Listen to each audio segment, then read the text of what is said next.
brain because I have a brother who has been diagnosed with the brain disorder schizophrenia. And as a sister, and later as a scientist, I wanted to understand, why is it that I can take my dreams, I can connect them to my reality, and I can make my dreams come true? What is it about my brother's brain and his schizophrenia that he cannot connect his dreams to a common and shared reality, so they instead become delusion? So I dedicated my career to research into the severe mental illnesses, and I moved from my home state of Indiana to Boston, where I was working in the lab of Dr. Francine Bennis in the Harvard Department of Psychiatry. And in the lab, we were asking the question, what are the biological differences between the brains of individuals who would be diagnosed as normal control, as compared with the brains of individuals diagnosed with schizophrenia, schizoaffective, or bipolar disorder? So we were essentially mapping the microcircuitry of the brain, which cells are communicating with which cells, with which chemicals, and then in what quantities of those chemicals. So there was a lot of meaning in my life because I was performing this type of research during the day, but then in the evenings and on the weekends, I traveled as an advocate for NAMI, the National Alliance on Mental Illness. But on the morning of December 10, 1996, I woke up to discover that I had a brain disorder of my own. A blood vessel exploded in the left half of my brain. And in the course of 4 hours, I watched my brain completely deteriorate in its ability to process all information. On the morning of the hemorrhage, I could not walk, talk, read, write, or recall any of my life. I essentially became an infant in a woman's body. If you've ever seen a human brain, it's obvious that the two hemispheres are completely separate from one another. And I have brought for you a real human brain. Yes. Thank you. So this is a real human brain. This is the front of the brain, the back of the brain with the spinal cord hanging down. And this is how it would be positioned inside of my head. And when you look at the brain, it's obvious that the two cerebral cortices are completely separate from one another. For those of you who understand computers, our right hemisphere functions like a parallel processor, while our left hemisphere functions like a serial processor. The two hemispheres do communicate with one another through the corpus callosum, which is made up of some 300 million axonal fibers. But other than that, the two hemispheres are completely separate. Because they process information differently, each of our hemispheres think about different things, they care about different things, and dare I say, they have very different personalities. Excuse me. Thank you. It's been a joy. Our right human hemisphere is all about this present moment. It's all about right here, right now. Our right hemisphere, it thinks in pictures, and it learns kinesthetically through the movement of our bodies. Information in the form of energy streams in simultaneously through all of our sensory systems, and then it explodes into this enormous collage of what this present moment looks like, what this present moment smells like and tastes like, what it feels like, and what it sounds like. I am an energy being connected to the energy all around me through the consciousness of my right hemisphere. We are energy beings connected to one another through the consciousness of our right hemispheres as one human family. And right here, right now, we are brothers and sisters on this planet, here to make the world a better place. And in this moment, we are perfect, we are whole, and we are beautiful. My left hemisphere, our left hemisphere, is a very different place. Our left hemisphere thinks linearly and methodically. Our left hemisphere is all about the past, and it's all about the future. Our left hemisphere is designed to take that enormous collage of the present moment and start picking out details, and more details about those details. It then categorizes and organizes all that information, associates it with everything in the past we've ever learned, and projects into the future all of our possibilities. And our left hemisphere thinks in language. It's that ongoing brain chatter that connects me and my internal world to my external world. It's that little voice that says to me, hey, you got to remember to pick up bananas on your way home.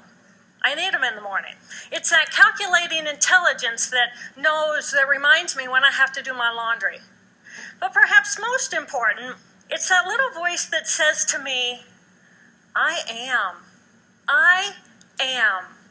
And as soon as my left hemisphere says to me, I am, I become separate. I become a single, solid individual, separate from the energy flow around me and separate from you. And this is a portion of my brain that I lost on the morning of my stroke. On the morning of the stroke, I woke up to a pounding pain behind my left eye. And it was the kind of pain, caustic pain, that you get when you bite into ice cream.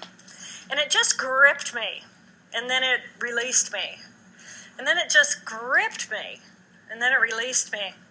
And it was very unusual for me to ever experience any kind of pain, so I thought, okay, I'll just start my normal routine. So I got up and I jumped onto my cardio glider, which is a full body, full exercise machine. And I'm jamming away on this thing, and I'm realizing that my hands look like primitive claws grasping onto the bar. And I thought, that's very peculiar. And I looked down at my body, and I thought, whoa, I'm a weird-looking thing. And it was as though my consciousness had shifted away from my normal perception of reality, where I'm the person on the machine having the experience, to some esoteric space where I'm witnessing myself having this experience. And it was all very peculiar, and my headache was just getting worse, so I get off the machine, and I'm walking across my living room floor, and I realize that everything inside of my body has slowed way down.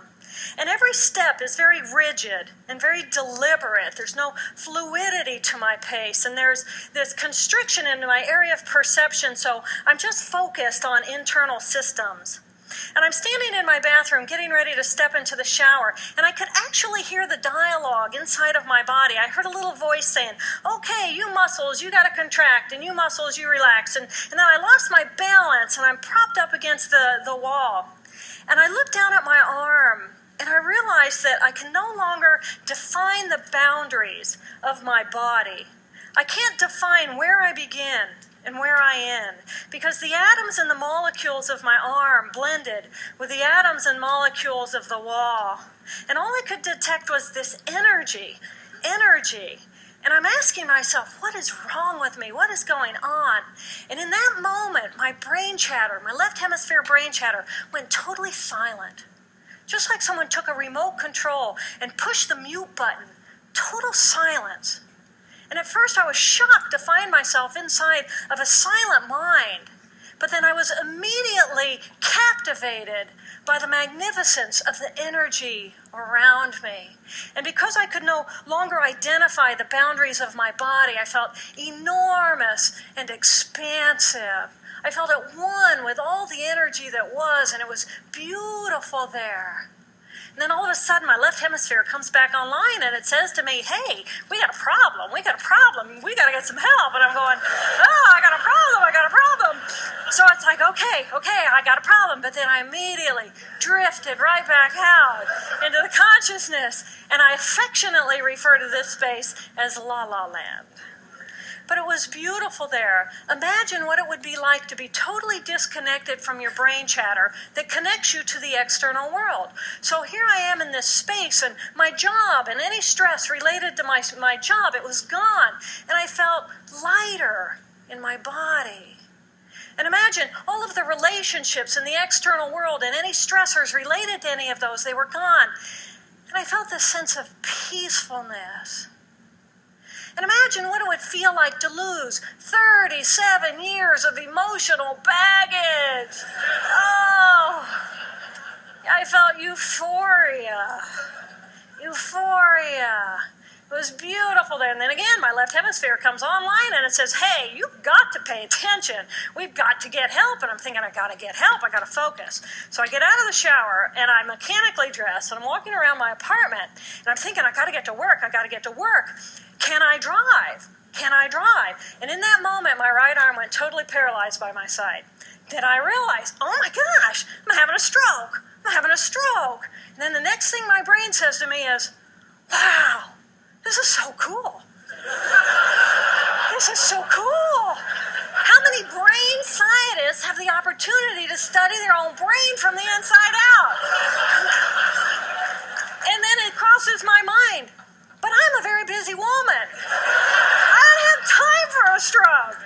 It's like, okay, I can't stop the stroke from happening, so I'll do this for a week or two, and then I'll get back to my routine. Okay, so I got to call help. I got to call work. I couldn't remember the number at work. So I remembered in my office I had a business card with my number on it. So I go into my business room. I pull out a 3-inch stack of business cards.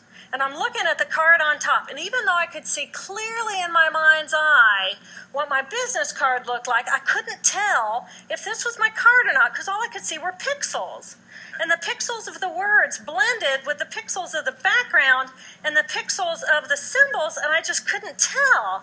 And then I would wait for what I call a wave of clarity. And in that moment, I would be able to reattach to normal reality. And I could tell, that's not the card, that's not the card, that's not the card. It took me 45 minutes to get 1 inch down inside of that stack of cards. In the meantime, for 45 minutes, the hemorrhage is getting bigger in my left hemisphere. I do not understand numbers. I do not understand a telephone, but it's the only plan I have. So I take the foam pad and I put it right here. I take the business card, I put it right here, and I'm matching the shape of the squiggles on the card to the shape of the squiggles on the foam pad. But then I would drift back out into La La Land and not remember if when I come back if I'd already dialed those numbers. So I had to wield my paralyzed arm like a stump and cover the numbers as I went along and push them so that as I would come back to normal reality, I'd be able to tell, yes, I've already dialed that number. Eventually, the whole number gets dialed, and I'm listening to the phone, and my colleague picks up the phone, and he says to me, and I think to myself, oh my gosh, he sounds like a golden retriever. And so I say to him, clear in my mind, I say to him, this is Jill, I need help. And what comes out of my voice is, and I think, oh my gosh, I sound like a golden retriever. So I didn't know that I couldn't speak or understand language until I tried. So he recognizes that I need help, and he gets me help. And a little while later, I'm riding in an ambulance from one hospital across Boston to Mass General Hospital.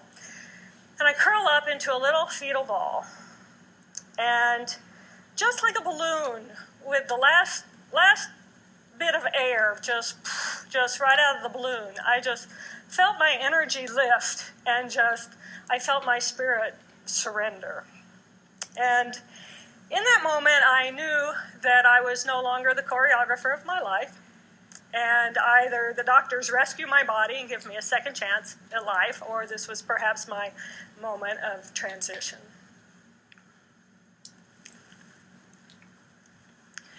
When I woke later that afternoon, I was shocked to discover that I was still alive. When I felt my spirit surrender, I said goodbye to my life, and my mind was now suspended between two very opposite planes of reality. Stimulation coming in through my sensory systems felt like pure pain. Light burned my brain like wildfire, and sounds were so loud and chaotic that I could not pick a voice out from the background noise, and I just wanted to escape. Because I could not identify the position of my body in space, I felt enormous and expansive, like a genie just liberated from her bottle. And my spirit soared free like a great whale gliding through a sea of silent euphoria. nirvana. I found nirvana. And I remember thinking there's no way I would ever be able to squeeze the enormousness of myself back inside this tiny little body. But then I realized, but I'm still alive. I'm still alive, and I have found nirvana. And if I have found nirvana and I'm still alive, then everyone who is alive can find nirvana.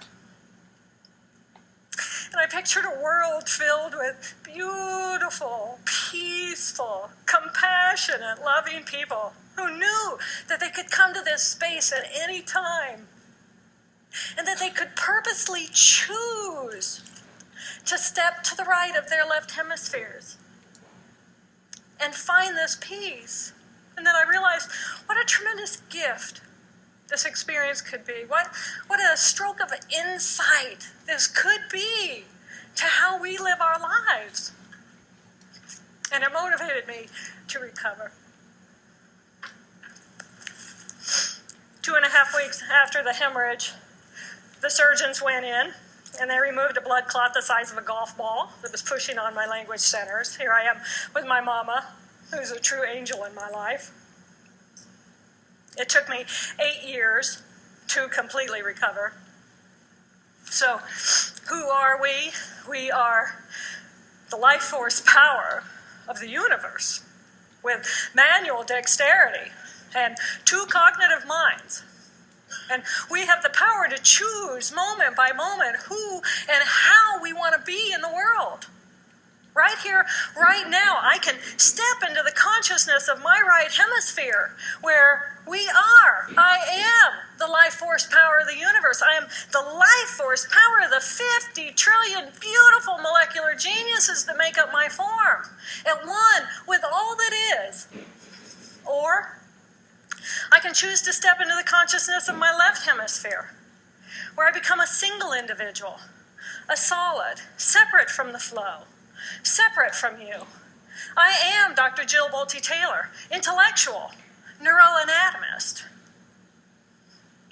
These are the we inside of me. Which would you choose? Which do you choose? And when? I believe that the more time we spend choosing to run the deep inner peace circuitry of our right hemispheres, the more peace we will project into the world, and the more peaceful our planet will be. And I thought that was an idea worth spreading. Thank you.